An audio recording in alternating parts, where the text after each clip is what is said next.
Urdu ocean کے معزز ناظرین السلام علیکم۔ میں اس محلے میں رہتی تھی جہاں پر جسم بیچ کر زندگی کی ضرورتیں پوری کی جاتی تھیں۔ دینے والے نے مجھے ضرورت سے زیادہ ہی حسن سے نواز دیا تھا، اس لیے میرے پاس گاہک بھی زیادہ آتے اور آمدن بھی زیادہ ہوتی تھی۔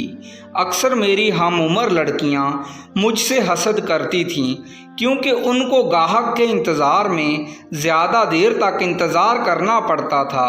پھر عمیر میرے پاس آیا اور میرے دل میں محبت کا بیج بو کر چلا گیا۔ اب وہ بار بار میرے پاس آنے لگا اور مجھے ہاتھ لگائے بنا پیسے دے کر چلا جاتا۔ مجھے اس سے پیار ہونے لگ پڑا تھا۔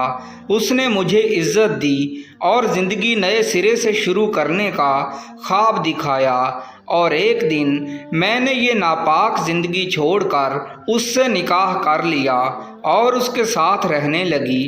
شروع کے دنوں میں وہ مجھے بہت پیار کرتا رہا، میری ضرورتوں کا خیال بھی رکھتا تھا، لیکن پھر اس کا دل مجھ سے بھرنے لگا۔ اب وہ بدل رہا تھا۔ اکثر اپنی چھوٹی چھوٹی ضرورتوں کے لیے میرے سامنے ہاتھ پھیلانے لگا۔ میرے پاس جو کچھ جمع تھا وہ میں اس کو دے چکی تھی۔ ایک دن مجھ سے 2000 مانگنے لگا، لیکن میں نے انکار کر دیا۔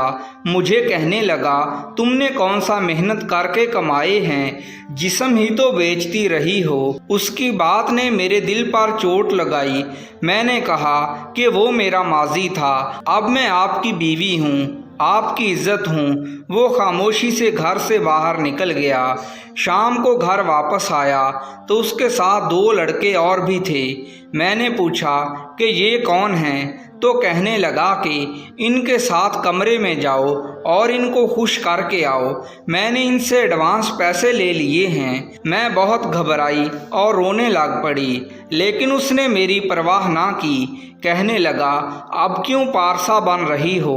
پہلے بھی تو ایک دن میں کئی مردوں سے منہ کالا کرتی تھی۔ میں نے کہا، وہ میرا ماضی تھا، اب میں یہ کام نہیں کروں گی۔ اس نے زور سے میرے پیٹ پر لات ماری اور گالیاں بکنا شروع ہو گیا۔ میں روتی رہی، لیکن انہوں نے مجھ پر ترس نہ کھایا۔ تینوں نے مل کر مجھے بے عزت کیا اور پھر وہ دونوں لڑکے واپس چلے گئے۔ میں نے کپڑے پہنے اور چپ کر کے لیٹ گئی۔ میں نے اپنے مقدر پر صبر کر لیا تھا۔ مجھے معلوم تھا اب مجھے وہی کچھ کرنا ہوگا جو شادی سے پہلے کرتی تھی۔ فرق صرف اتنا تھا کہ اب میں کنجروں کے محلے سے اٹھ کر شریفوں کے محلے آ گئی تھی۔ ناظرین کرام، آپ سے گزارش ہے ہمارے چینل کو سبسکرائب کر دیجئے۔ شکریہ۔